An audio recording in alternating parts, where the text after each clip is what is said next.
Everyone, I'm so excited to introduce you to an extraordinary author, an extraordinary businessman and philanthropist, and just an extraordinary friend. His name is John Gullo, and he's here to tell you all about his book. So John, would you tell everyone the title of your book and what it's about? The Extraordinary Life of an Ordinary Man Living the American Dream. It's an amazing story that proves that this country is the greatest country in the world because anybody can be anything they want to be, and there's no way, if you ever met anybody from my younger life, my school days, they would ever tell you I was where I'm at today. That's for certain. So why don't you tell us a little bit about the area that in the country that you grew up and what those influences were? I grew up in Buffalo, New York, and I don't know if it's proud to say, but if you ever saw the movie Goodfellas, that was my neighborhood, the opening scenes there. I grew up where the element was there. One of the things I do all the time with my children that I'm working with is, and people says, you're a product of your environment. What you learn in the beginning, what you see in the beginning, the role models you establish formulate your life. But life is about change, and even though I came from that situation and was exposed to probably the wrong type of heroes, you change as you go on. I guess the best way to explain my life, and I do it with my grandchildren. I had a grandson, 17 years old, who was dealing with difficulties. He was from a broken family, and I turned to him and I says, in life, you learn more what not to do than you ever learn what to do. And in my business life, I would turn that around and say, there's two types of mistakes. You can either have a positive mistake or a negative mistake. A positive mistake is when you're trying to do something and it goes wrong. A negative mistake is when you screw up and you haven't done anything to begin with. So life is about learning. It's an everlasting process. I came in high school. It was right after World War II, and everything was, you got to go to college, and I was put in a college prep type thing in high school, and I was never going to college. I'm not a book learner. And as I progressed in a lot of things I've done, I talk about the fact that in education, it's more important to tell somebody be the best at what they want to be, not tell them what to be. And that's kind of how I got where I'm at right now. In my early career with Burger King, I promoted a lot of kids into management because of that philosophy, and I was very successful at it. I love working with children, and I probably ended up where I'm at today because as my business grew and I got really bigger, I wasn't working with kids anymore. And that's really what I loved about the business. I never got into business to make money. I was working for Burger King Corporation in New York State. My next promotion was to corporate headquarters, and with my personality, I can't spend half my time covering my butt and the other half the time doing my job. And I was very lucky. A franchisee that I was servicing as the district manager of New York State and Western Pennsylvania asked me if I ever wanted to become a franchisee. He had a guy that had money and was looking for an operations guy to back, and he flew to Buffalo, New York in August of '76. We met for 8 hours and we really clicked. And the next thing you know, I was becoming a franchisee. Yeah. And since that time, how many Burger Kings have you come to own and operate? It was kind of funny. When this book started, I said it was 46. I think it ended up being 51. It did end up being 51. Because you forget about the ones you close along the way. I always liken my Burger King situation to The Godfather Part 3. When I started to sell, where he says every time you want to get out, it keeps pulling you back in again. Well, that was that, because you have good restaurants that are worth a lot of money. You have poor restaurants that aren't. And having to exit that strategy and coming up with ways to deal with buyers and market them properly, that was fun in itself. Oh, that's wonderful. I want to back up just a little bit, because it's been so fun to work with you on this book, but there's two big influences that you had in your life. You say you came from this area of Buffalo, and you could have gone the way of the mafia. You could have gone the way of the streets, which was the flash, the dash, the cash, and you had an older brother that did. But there were two massive influences in your life. Would you share about this? Well, I was really lucky. At the age of 15, from 7 to 15, I was fatherless. I had a brother-in-law who had a lot to do with me, but he went into the service, so I was left alone. My mother remarried when I was 15, and he never had any children. He was a career fireman in Niagara Falls, and he had the first MG Coupe on the East Coast before he married my mother, and they bought an Austin Healey 3000, which is a little 4-seat sports car with me for the back seats.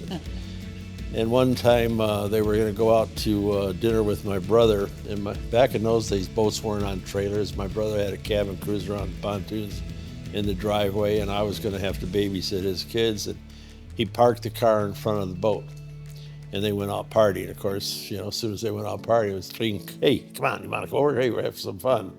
So my friends came over, and we were partying a little bit. Then it was time to show off. So I went out to the car, and instead of putting it in reverse, I put it in second. Revved it up to peel out of the yard and drove it under the boat.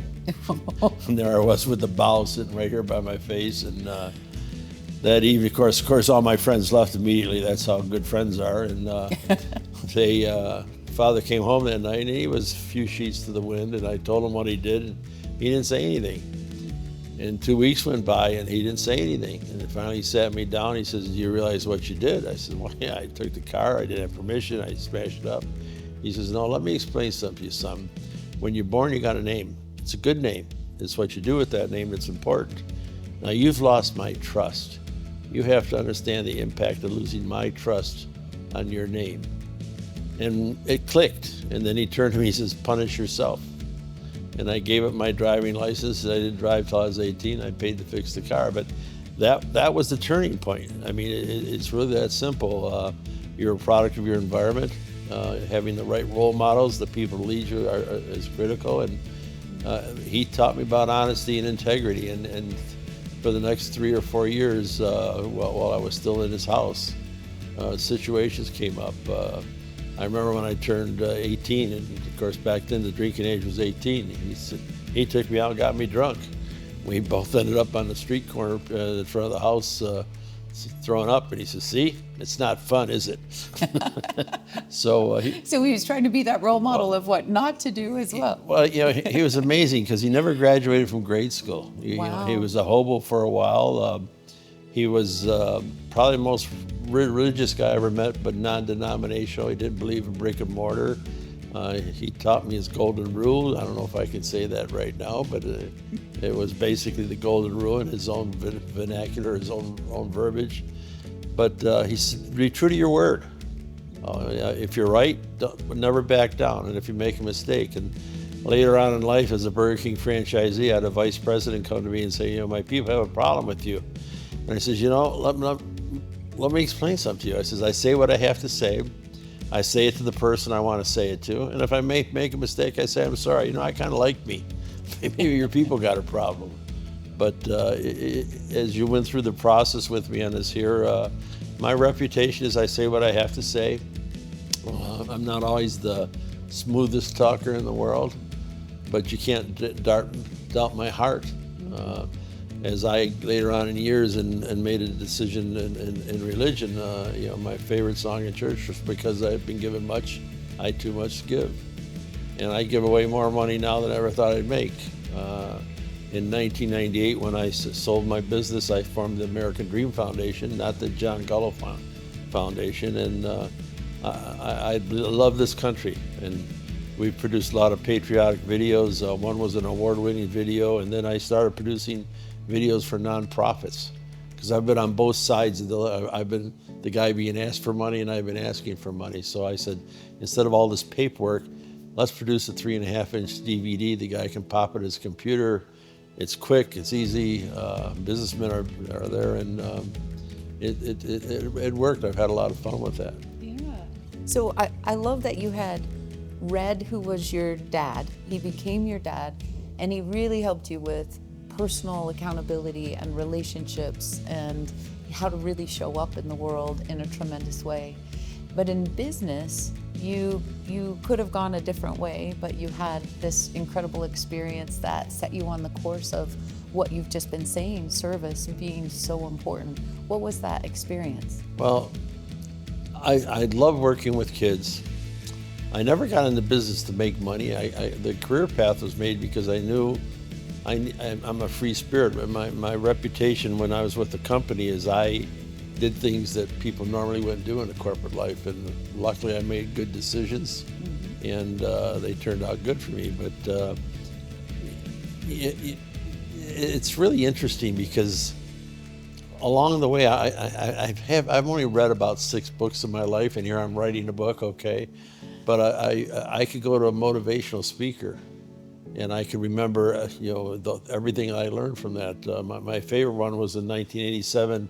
Don Beveridge was giving a speech to the Burger King franchisee group, and he got up there and he said, "The minute you think you're in a car salesman, you're going to fail. The minute you think you're selling burgers, you're going to fail." And he went through different occupations, and he says, "Get this in your gut. You're there to meet and satisfy your customers' needs profitably."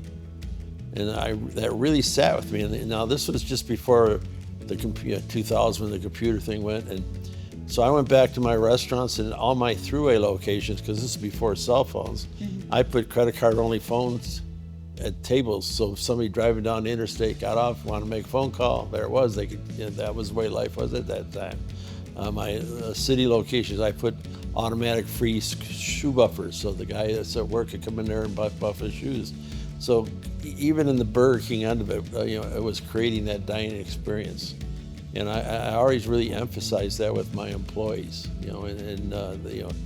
I remember one time I had a manager's meeting, and I walked into the meeting and says, I was just at the Riverdale restaurant, and I went there right at the peak of noon. It was busier than heck, and the manager was out in the dining room. And the reaction was, I didn't say he wasn't doing anything wrong. The restaurant was running really good. He was out talking to customers. That's what it's all about. And I used experiences like that. And then the other thing I joked about is the biggest thing when you're successful in business, you got to lose the suit, especially when you're dealing with teenagers. So when I went to check my restaurants out, I'd go on my Harley with my leathers, because then I wasn't the businessman, I was the cool guy, and they wanted to talk to me. So I think losing the suit, I use that term a lot. But when you're dealing with people, lose the suit. Be yourself, be personal. And that goes back, you're talking about, I joined the JCs, and all of a sudden now I'm out in the public, and I went back and talked to my English teacher, because I used to say use guys and stuff like that. And he told me, just be yourself. Don't change a thing. And I ended up utilizing that as I was giving talks a lot of time, because it is about humor. You get those first few things across to make people feel comfortable. And be approachable. Yeah, and enjoy themselves. You want to be touchable. Absolutely. But then you want to be honest, because a teenager will know if you're lying quicker than anybody else. I mean, they're at a stage where they're looking for the idol. They're looking for the person they want to emulate, and you got to come across honest and sincere. And that's what Red taught me. I mean, he was great. He's the most influential person. I was asked one time who were the people that influenced most, and there's 3. There's a national speaker by the name of Barry Asmus, and that's when I found out that I was a fiscal conservative, because you deal with that. And then Henry Marsh came into my life, 4-time Olympian, and he gave a speech at one of a meeting that I was at, and then I ended up hiring him a couple of times. But he used to do a stress management thing at Franklin Covey. And I brought all my managers down there, and he goes through all these graphs and charts showing what happens to your veins when you're stressing out. And then he zeroed in on one of my employees asking why. And he came back with something really simple. And I'm sharing this with you. It's this simple. The next time you're stressing out, ask yourself, is it worth dying for? Because you're having that kind of effect on your body. And when you stop and think about it, there's nothing good things worth dying for. And Henry had a major impact on you remember, 50 restaurants. Then I joke about the fact that my father at 18 taught me about money, and I didn't have debt. I had 17 different groups of financial partners.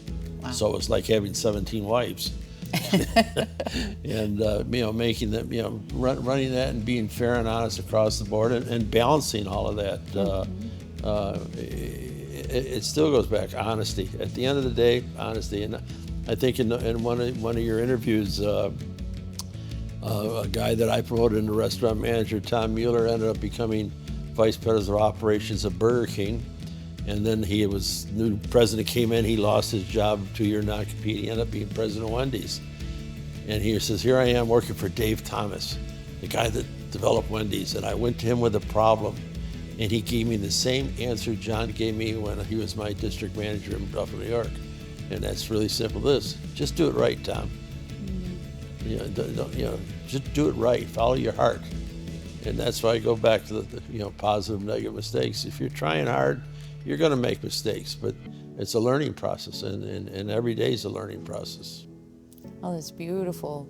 So here you come from this crazy background, you join the JCs, you learn about service, and you're growing and building your Burger King career, and then you become a franchisee. You also come out west and have all kinds of adventures, so horses and snowmobiles and people and experiences and things like that. And then you start this American Dream Foundation. What was your goal? What did you want to create with that? Being totally honest with you, our current president said it best of all. It's about not paying taxes and doing it legally. Okay. So by creating my foundation, I had a net worth that I'd built up, and how do I deal with that, and how do I make it beneficial? And so initially it was part of my estate planning process. Mm-hmm. But once I got into it, now I'm not running restaurants anymore. What do I do with my life? And the first thing I did was with Lex Diaz-Avedos. I produced this video about America. And Lex had written a song, his love song to America. So the movie was called Hymn to America. And that just turned me on, and it just got to going more with that. The thing I'm most proud of is we produced a video called In the Company of Heroes. I heard of a cruise ship leaving Hawaii full of World War II vets, and they were going through the Pacific Theater, and I sent my videographer on the cruise. So interviewing guys that fought at Iwo Jima. A lot of the black and white pictures in this video were their pictures, guys that looked like Jerome Power, now 89 years old. And then when I came back, and we got a couple of awards with that, but the Ogden Standard Examiner interviewed me, and they said, why did I produce it? And I said, I think it's important the kids today know what the price that was paid to give them the right to burn the flag. It's that simple. And I ended up, running for the Board of Education, got on that, and was very impassioned to the fact that I really believe American history and social studies is dwindling in the school system, and kids don't know what it's all about. My son has the best phrase for it all: until the truck runs over you, you don't know what it is. Excuse me. And you have to experience things. And I remember the first time I took him to Pearl Harbor, and he had already graduated from high school, and he didn't really know a lot about Pearl Harbor. And history is good, even if it's bad history, because we learn from our mistakes. And that's why we're at today. When people really look at our founding fathers, who were 25 years old, what they did, what they wrote, it was unbelievable. But the thing they cared about. And the scary part is the one thing they said: we'll never be conquered from outside, we'll be conquered from the inside. And that's what kind of scares about today. The division in our system is so strong, and we can't look at the good versus we zero in on the negative. And well, as a matter of fact, you address some of that in your book. So with a really good friend of yours. Yeah. Which part of Nugs here? Ebony and Ivory. Yeah. It was kind of interesting. About 20-some years ago, I'm at a fundraiser for Christmas Box House, and one of the raffle things was an evening with Thurl Bailey for 15 kids to learn basketball. So I bought it. But I was very involved with an inner city program called Youth Impact, so the 15 kids ended up being 150. 150. But Poor Thurl came out, and we really got involved, and he helped produce that same video. And we've been together for such a long time now, but I'm 20 years older than him, but I joke with him because, see, my first wife was Polish, and my in-laws didn't like me because I was Italian. His wife was white, he's black. I told him, you were really lucky because you grew up in the ghetto. Well, I grew up in the slums. The ghetto's kind of a nice word, but we've had a great partnership for 20 years. And as we're doing this book, I thought about, what this world needs more today is what we have together. A relationship out of respect and diversity. So I came up with an idea that I told you about, and the chapter's called Ebony and Ivory. And it starts off with Thurl talking about his childhood, then I talk about my childhood. And two guys from two different backgrounds ending up in the same situation, just being really close friends. And when you say close friends, that doesn't mean you're with somebody 24 hours a day or every week. We maybe talk once or twice a month, but it's somebody that's there for you whenever you want to be there. And he's had a few situations he's gone through and come to me and counsel with me, and vice versa. And we've done a lot of charity fundraisers together. He's a great speaker, he's a great singer. In fact, my humor is I put on this fundraiser in Ogden called Hot Country Nights, and he came up and helped me with it. And I said, I had like 8 professional acts there, and I says, what's with all these country singers, all like 5'6"? He goes, yeah, they all wanted to play basketball. I wanted to sing. He loves singing, and he's a great speaker. And then he came up a lot of the same way I did. And he had great parents. I had a single mom, but she did a great job of teaching me. And then, of course, I really lucked out when Red came into my life. You certainly did. You certainly did. And that's one of my favorite parts of the book is this, ebony and ivory and different points of view, and then how you came together with love. So that's fantastic. I want to share with your readers that, you just never stop. Like your brain, you always say you're a 20-year-old in an 80-year-old man's body, 82 now, but you continue to find places to serve and to grow. And then you were in Florida at one point. And was it Florida? You were snorkeling, and you had. Well, it was Puerto Rico. Puerto Rico, thank you. It was a Burger King meeting. Start that over. So it's we're at a Burger King meeting, first day of the convention, prepaid the whole week, and I went out snorkeling. I was like 50 yards from shore. I had congested heart failure in the water, and the people have told me I should write a story about this. Because the medical situation, because Puerto Rico, well, it's America, right? Well, I used to scuba dive, so I always carry money in a watertight thing, just luckily. And they got me to shore, and the water ambulance comes, and they get the boat there, and he said, we don't have any oxygen. Sit on the front of the boat and breathe deep, we'll go fast. When we got to the dock, they wanted to be paid in cash. The ambulance was there waiting to transport me, but they wouldn't transport me or give me oxygen until I paid them in cash. Then I went to a private hospital, and I'm in the emergency room. The doctor comes over and says, I work here, but I'm not affiliated here. You'll have to pay me in cash, but I'll give you a receipt for your insurance.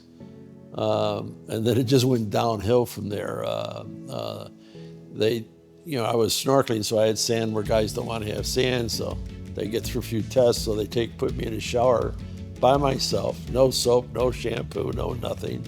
My wife at the time finds me, and I'm drying with my Harley Davidson t-shirt, and they get me back to the emergency room. They go to put me on oxygen, and it doesn't work, so they put a 20-foot hose and put a T unit on the unit next to me and over that.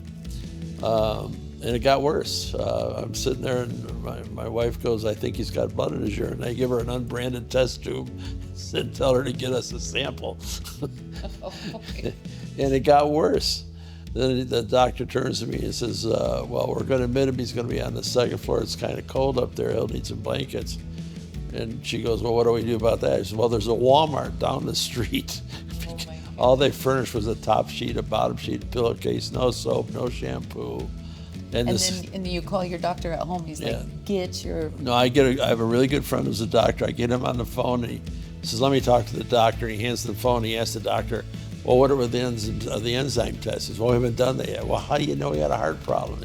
He gets me on the phone to get your rear end out of there and get back here. And I gambled. I flew back to Utah immediately. I got to McCady Hospital. I was 60, 80, 90% blocked. I had 5 bypasses and weighed 310 pounds or more at that time. And after cardiac rehab, I was doing the treadmill stuff, and I saw this sign, pickleball. What the heck's pickleball? So I went out and started playing, and treadmills, all that stuff is really boring. But now you're bending, you're stretching, you're moving, and I really got into the sport. And your competitive edge that came out. Well, I remember when I left there, I said, because people were talking about it, I said, when I come back from the summer months and I come back to St. George, I'm going to be better. And then I went up to Utah. Of course, this sport was really at its infancy back then, and I donated the first 4 courts to Ogden City, and I ended up losing 6 bowling balls. That's a good way to lose 6 times 16. That's right. 6 bowling balls of your own body. How amazing. Then my partner, who had formed the National Football League Players Association back in the beginning, it wasn't a union. I was sitting there and I says, maybe it's time for pro sports with this. So I ended up putting on a tournament and invited 36 of the best players at that time in the country to Ogden. I put up a personal prize pool of $18,000 as a test. And it was really successful. And then I ended up creating the Tournament of Champions, the first pro type of play for money in pickleball. And I've been coined the father of professional pickleball. The father of professional pickleball. And this past year I was put in the Hall of Fame. And going back to your saying 20-year-old mind, I'm involved right now where I may be moving ahead, and the Hall of Fame is 7 years old, and it's been totally done with volunteers, and it needs to be taken to the next level. And all of a sudden, I find myself on a committee now to reorganize the Hall of Fame and take it to a different level. But then I really believe in faith and in God. And Natalie Summers ran my foundation, and she helped me start the Tournament of Champions. And I says, boy, if this is going to work right, it needs to have a paid employee. So I called her up and said, what are you doing? She said, well, it's just really frustrated, and I just quit my job. Oh, really? So right now she's being interviewed, and I'm looking at bringing her on board. And I told the new board that if they hire her, I would come back on in an active role to help reorganize. And the Hall of Fame really needs to be a business. The Baseball Hall of Fame is a professional organization. Right. They're not driven by the sport itself. So here I am, 82 years old, and looking at starting a brand new business, I guess. That's one of the things that I just marvel about you, is that you see a need and you rise to meet it, and you continually do that over and over. Well, I used to say one of the reasons I'm where I'm at today is I don't hit brick walls. You hit them off, it's just another opportunity, and you work your way around it. One of my favorite parts of the book, which I talk about when I was younger, there was a comedian on TV, one of the first ones, called Sid Caesar, and he had gone into rehab. And here in 1977, how I know what happened, but there was a dinner theater in Salt Lake City, and he was in performing, coming out of rehab, and he was interviewed on KSL TV, and they asked him, how did you do it? And he says, I realized it took the same amount of energy to laugh as it does to cry. The choice is mine. And that's my life. I've zeroed in on quotes like that all the time that have really simple. Henry Marsh, these guys that have been around. Henry is a 4-time Olympian. I mean, qualifying 16 years in the steeplechase, or high hurdles. He had a law degree from the University of BYU, but he became a public speaker. I think the best way to explain my life is explaining my 2 sons. When I'm with kids, I had a youth tournament for pickleball, and I met with all the gold medal winners. I said, I have 2 sons. My first son went to Montana State for a year, got a .9 GPA grade average, and we agreed he shouldn't go to school no more. But he came into my business, and ultimately he ended up buying. It wasn't given to him 4 Burger King restaurants. My second son was a Sterling Scholar in Utah. Went to University of Wisconsin, graduated in 3 years, Phi Beta Kappa, Dean's List. Then he went to the University of Toronto on a free ride for his first master's. Went to St. John's University in Minnesota on a free ride for his second master's. Was accepted by Oxford and got a free ride to the University of Chicago for his doctorate. Now let me explain something to you. You will never make the money my first son's gonna make, but if neither one of them ends up on Prozac, it's okay, because it's more important to be happy.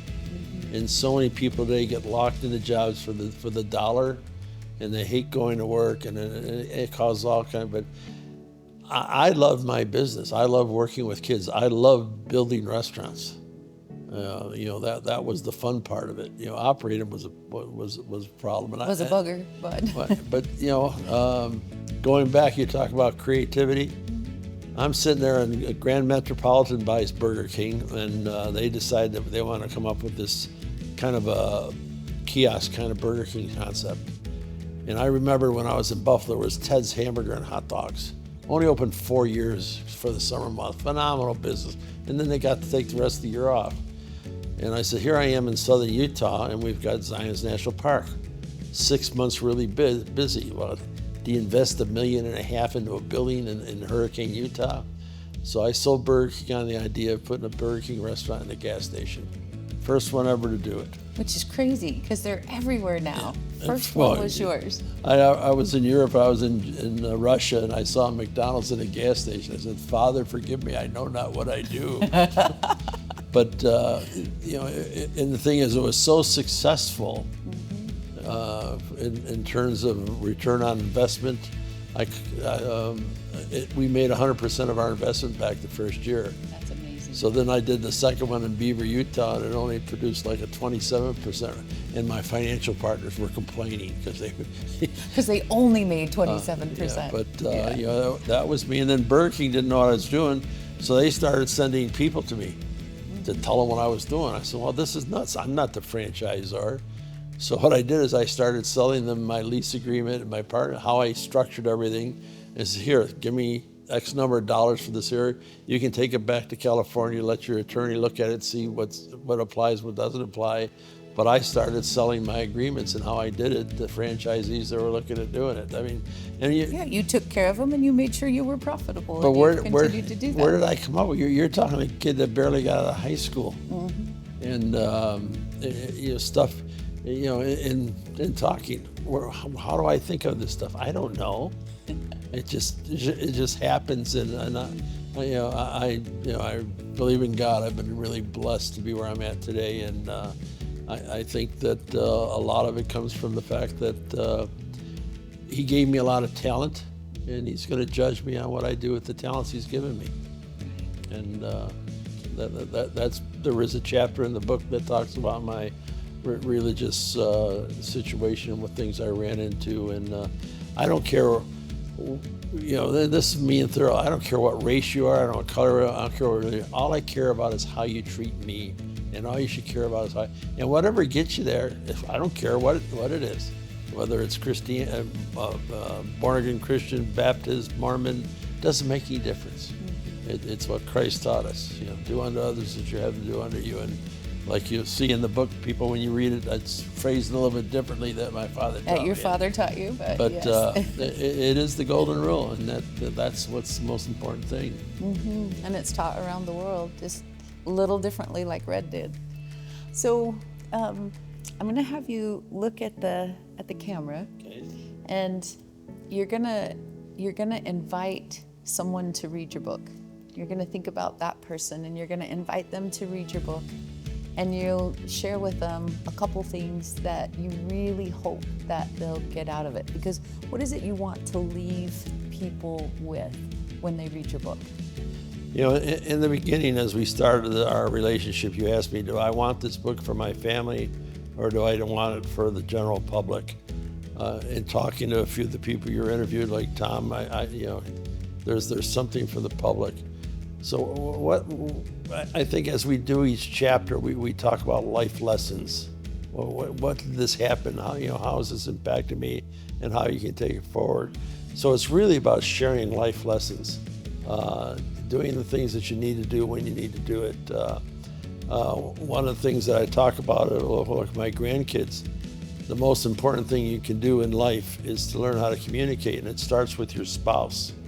And I'll tell my grandkids, there's going to be times when your husband or your wife is going to really make you mad. When that happens, shut up. Wait 2 or 3 days, and then go, honey, remember the other day we were talking, you said this and it really kind of bothered me.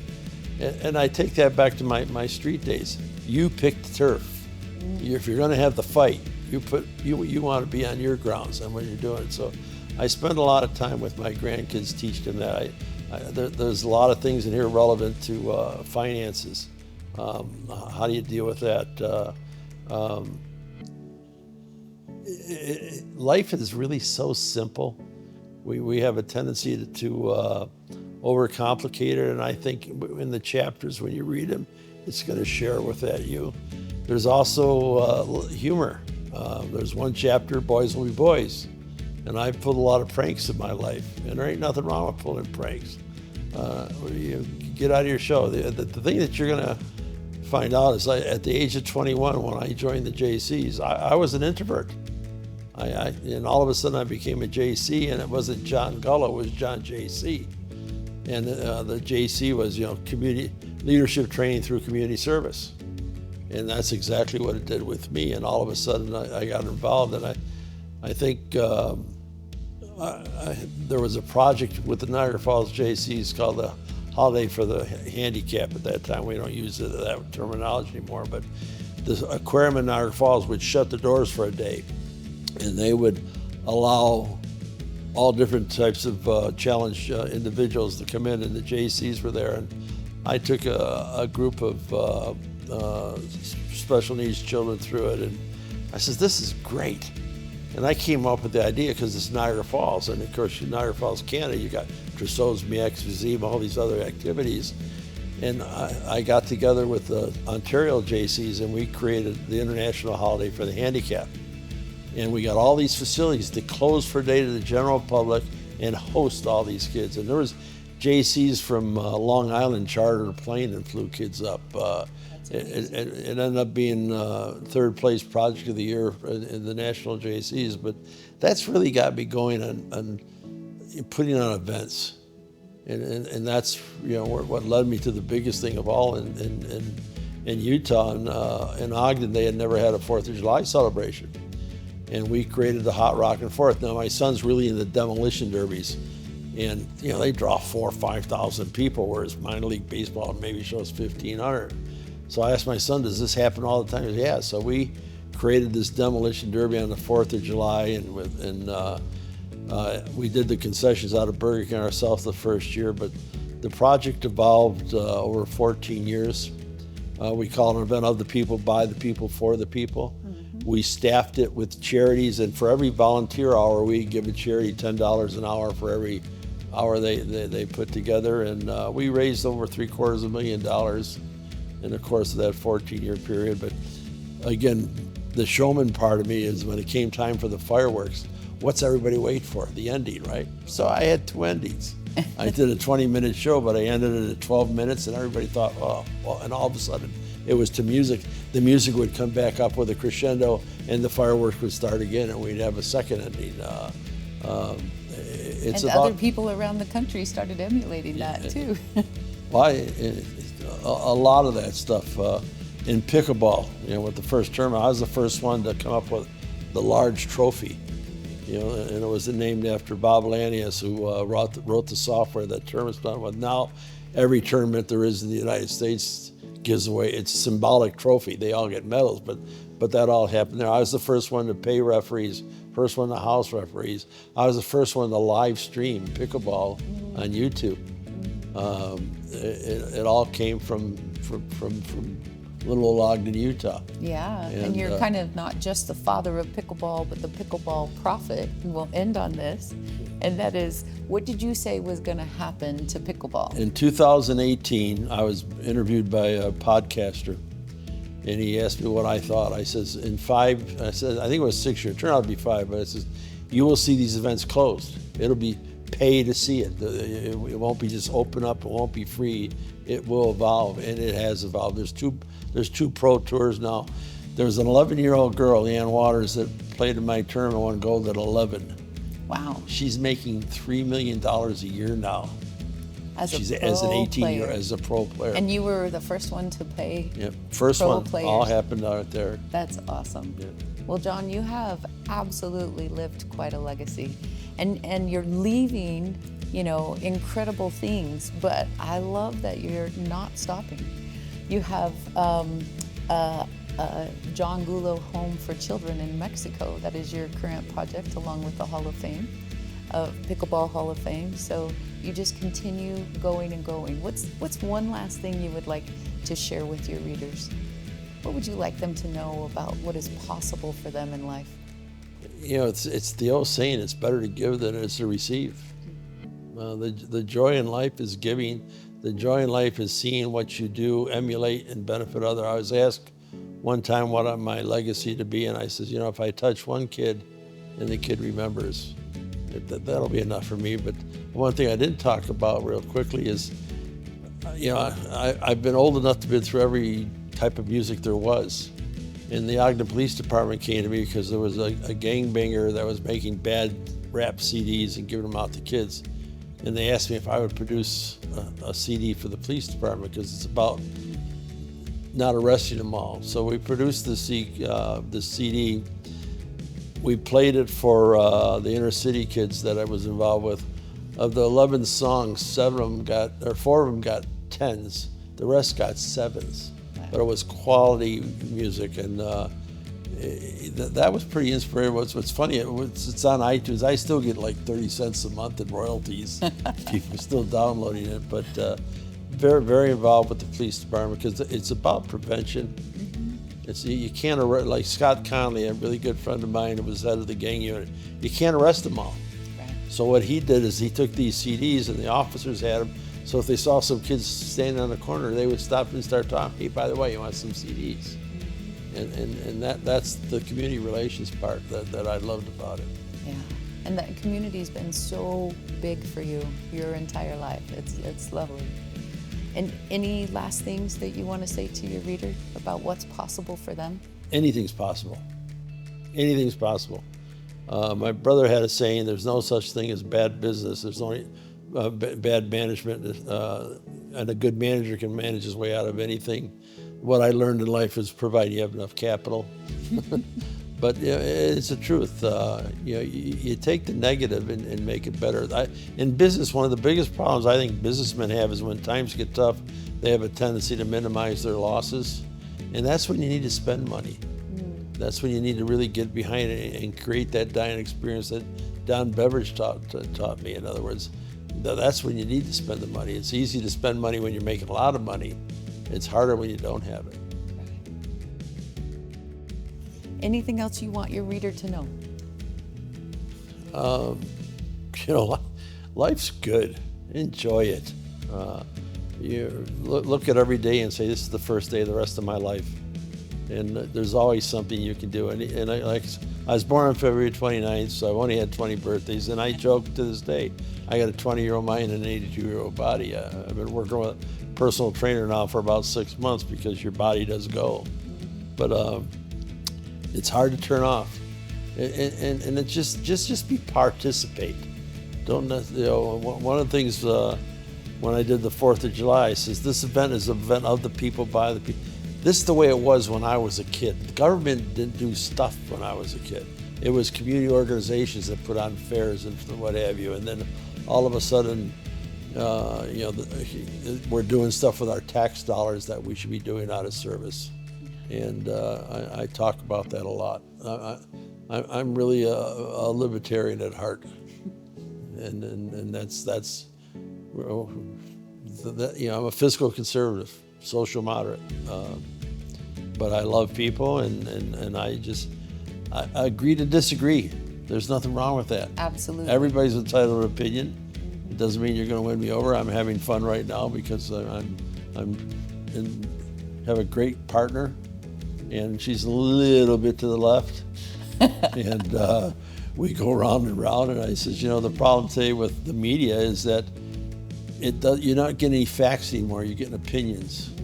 And you really got to take the time to learn and really research stuff. And I'll joke with her and say, well, if you don't believe me, Google it. But then the people say, do you really trust Google? Fantastic. For years, people have told me I should write my own life story because it's so rounded and so expanded. And I was sitting at a venue with a friend of mine, and I was sitting with another publisher, and I said, I gave this speech to the IRS one time. Let me send it to you because I really kind of tell my life story. It was to 800 IRS employees, and it was on the power of one service. And I sent it to her, and the comment was that I not only want to publish this, I want to write it with you. We ran into some situations later on, but I took the time. Tell the story. If I had to do it over again, I'd be taking notes. Keep a journal, share stuff. One of the things that I think is going to be the nicest byproduct out of my relationship with Bridget writing this book is a lot of our stuff was done on Zoom meetings. So I have 7 great grandkids. So my great grandkids not only be able to read it, they're going to be able to see me talking about it. They're going to see their grandfather, their great grandfather telling these stories, and hopefully they learn from it. So, that's instrumental for everybody. I think take the time, make notes. Back in the old days, we didn't have pictures. Well, I got all these albums up in my house, and my son was up there and says, "Dad, I don't know. Would you take the time now to go back and write things about all these different pictures, who they were?" Because, it's 80 years ago. Right. So one of my next projects I'll be doing in the house, with Renee is going through those albums and making notes. This is what it was. This was all about because Fantastic. multimedia is so phenomenal today. We take it for granted. Mm-hmm. We just take it for granted, that's really what it's all about. It's not just me writing this book. It's all of you taking the time to write your memoirs so you have something to leave your children, your family. What was the biggest discovery that you made about yourself in the writing of this book?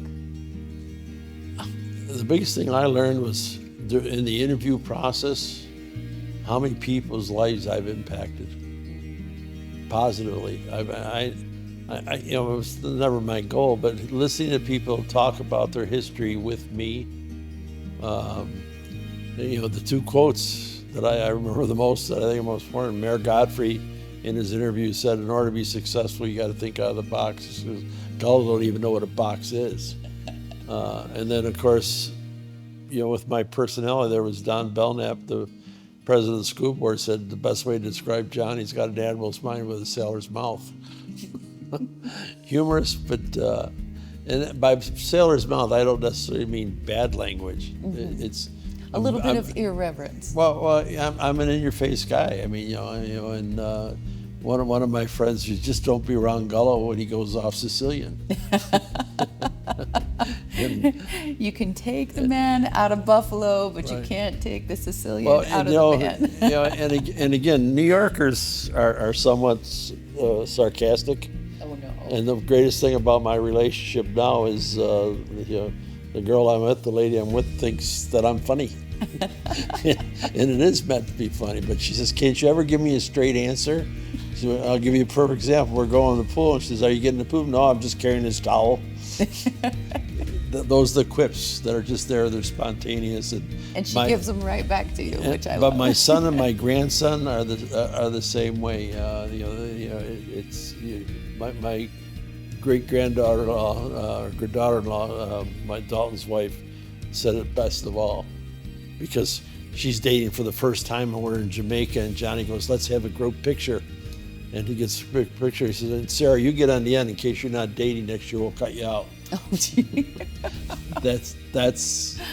But she was hurt because she wasn't used to that type of it. But that's just the way we were brought up. It's just the way that you are. That's right. Mm-hmm.